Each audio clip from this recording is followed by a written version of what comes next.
Agárrate con Patricia Poleo. Regresamos con Agárrate, estamos con el doctor Carlos Sánchez Berzaín analizando todo lo que ha significado para la región el tema de Brasil y también esto que surge ahora con las declaraciones vía redes sociales del secretario general de la Organización de Estados Americanos, Luis Almagro, sobre la activación de la Carta Democrática en Venezuela. Vamos a ver los mensajes que en su cuenta de Twitter escribió hoy Luis Almagro. Ahí lo tienen ustedes. El primero dice: trabajo en informes sobre derechos humanos, poder judicial, presos políticos, escasez de alimentos y medicinas, equilibrio de poderes, corrupción. Hashtag Venezuela. El segundo dice: estoy considerando, según el artículo 20 de la Carta Democrática, la posible convocatoria al Consejo de la OEA sobre situación en Venezuela. Y el tercero dice: más allá de los votos en la OEA, se trata de una cuestión de principios democráticos. Esto referido a la crisis humanitaria que se está viviendo en Venezuela. Vamos a ver un video sobre lo que ocurrió en Maracay, en el Mercado Mayor, con la gente desesperada de hambre, saqueando para obtener comida. Vamos a verlo.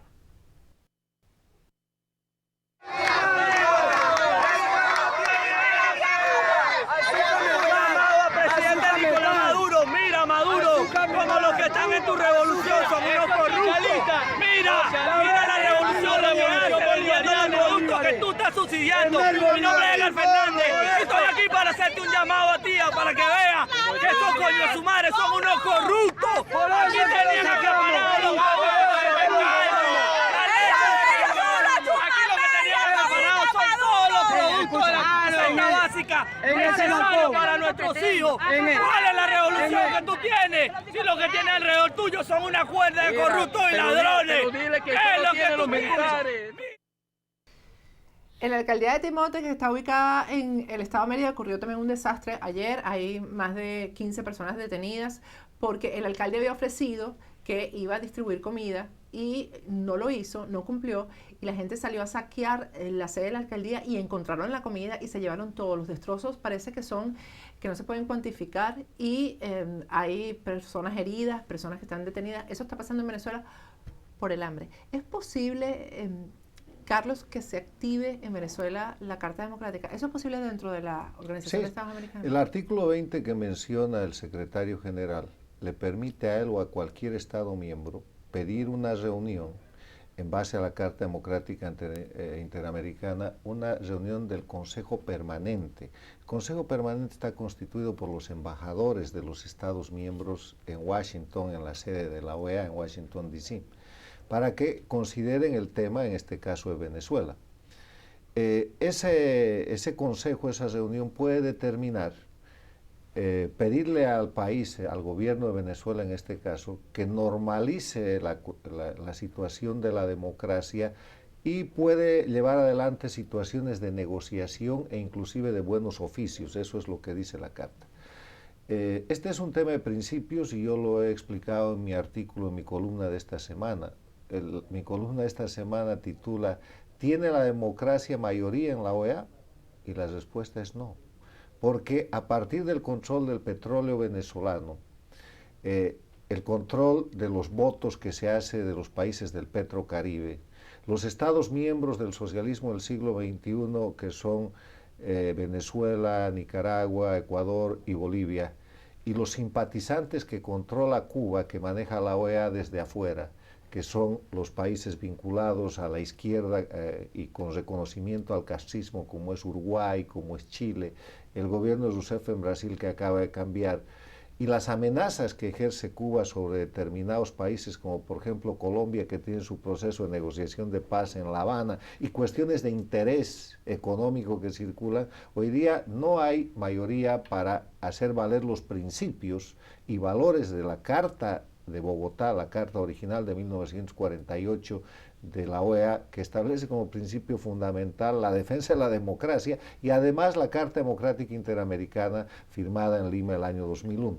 Ahora, Almagro tiene razón que este es un tema de principios y debería convocar para por lo menos poner de cara al mundo a la gente que decide respaldar una dictadura y pasarse por encima de los principios de la Claro, que eso democracia, quede- pero que se apure, que quede porque claro. si se considera demasiado, el tema en Venezuela es un tema de sufrimiento diario y además la Carta Democrática Interamericana en Venezuela ha sido violada hace más de 10 años.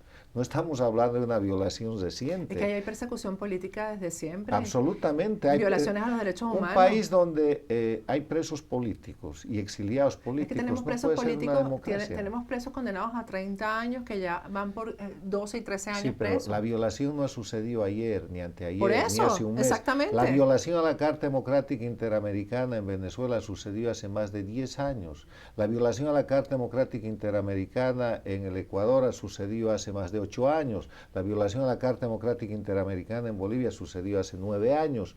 No es de hoy día, pero ojalá la OEA despierte y el buen sentido del nuevo secretario general, que tiene que ser diferente a la vergüenza que fue Insulza, pueda Ahora dicen hacer que este es un hombre de esto se izquierda ponga en también, acción. ¿no? Almagro. Pues que no este no es un tema ideológico, este es un tema de principios. La OEA tiene principios, los que acabamos de mencionar, y si el señor Almagro no los hace cumplir, pues será responsable por omisión de la misma responsabilidad histórica de complicidad con las dictaduras que tiene la OEA de Insulza. Entonces, ojalá ponga eso en marcha y los países, los gobiernos vayan cambiando. Estoy seguro de que la Argentina, estoy seguro de que eventualmente el Canadá, Costa Rica, el nuevo gobierno del Brasil, eventualmente el Perú, son gobiernos no comprometidos. ¿Qué cree que va a pasar en Perú entre Fujimori y PPK?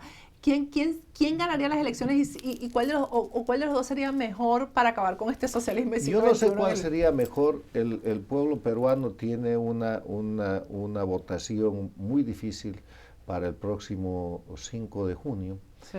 Y el tema es que la señora Fujimori ha hecho campaña durante muchos años. Tiene un aparato territorial y tiene un aparato partidario muy importante que le puede permitir llevar a la gente a votar.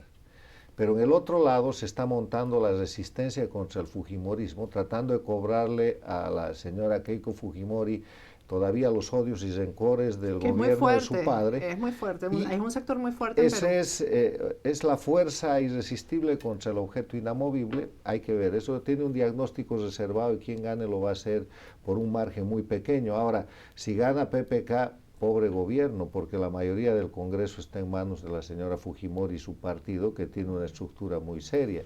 Si gana Fujimori, eso va a ser un gobierno mucho más manejable y tiene que ser un gobierno de sentido social y absolutamente diferente a lo que fue la segunda parte del periodo de su papá. ¿No?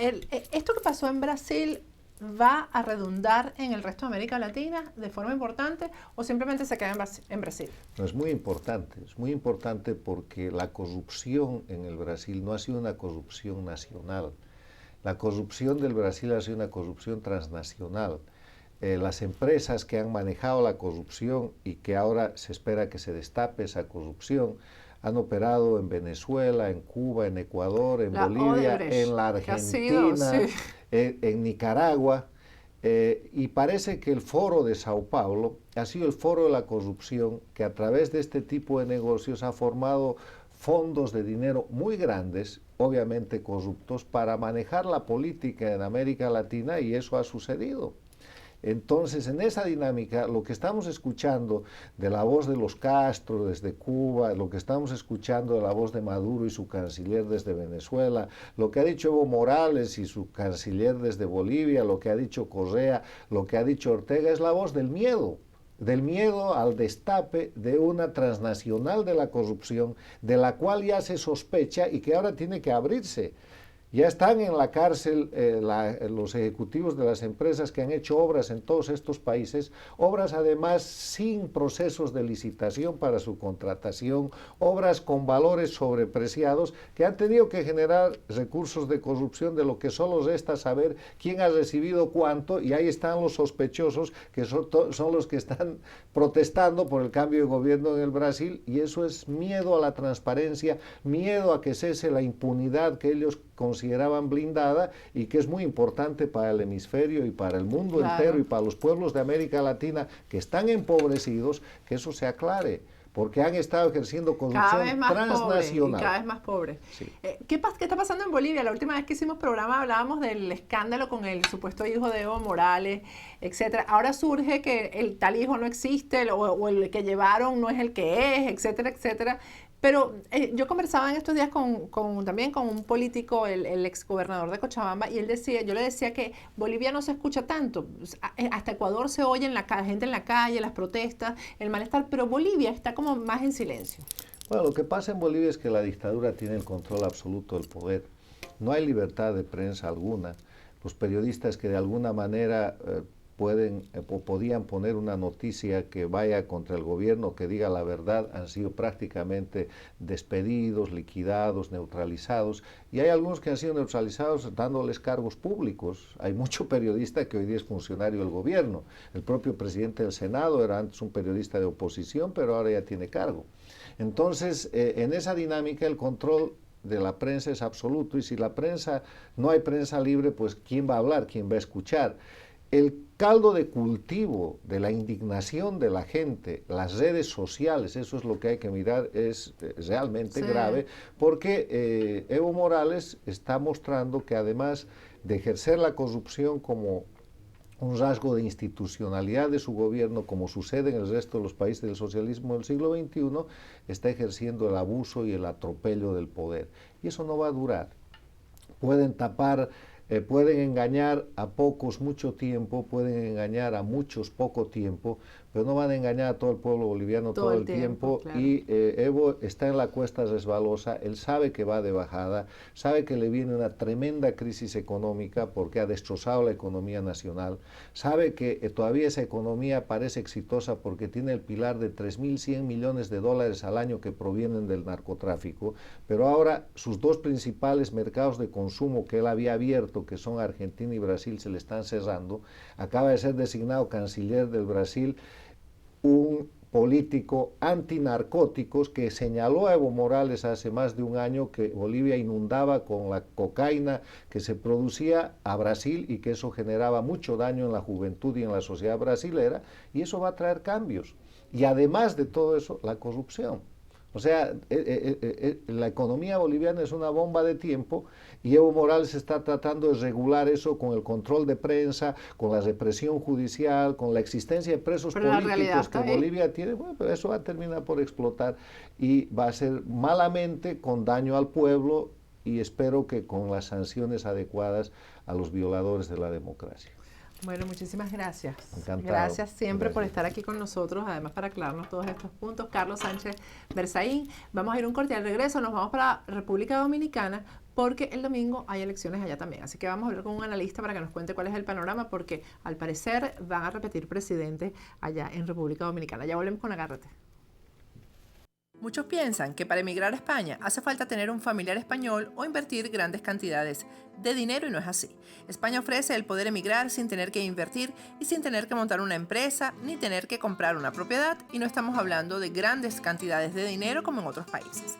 Esta es una excelente opción, no solo para los que quieren emigrar por primera vez, sino también para aquellos que ya han emigrado a otros países y no han podido lograr una residencia permanente o sencillamente buscan una mejor calidad de vida. España ofrece un proceso migratorio viable y te abre las puertas a toda Europa, porque los ciudadanos iberoamericanos, como es el caso de los venezolanos, pueden aplicar por la ciudadanía española a los 2 años de residir en España. El grupo Sí España te asesora a través de sus aliados locales en España, lo cual es muy importante, porque al momento de emigrar o invertir hay que asesorarse con profesionales y expertos locales. Los fundadores del grupo Sí España son expertos en el área migratoria y te ayudarán a canalizar tu proceso migratorio y de inversión de una manera personalizada, sirviendo así de enlace con profesionales en España. En pantalla tienes los números telefónicos del grupo Sí España, tanto en Madrid como en Miami, un correo electrónico que es info@siespana.es, la página web es www.siespana.es, en las redes sociales son en Twitter y en Instagram @Grupo Sí Hispana y en Facebook Grupo Sí Hispana.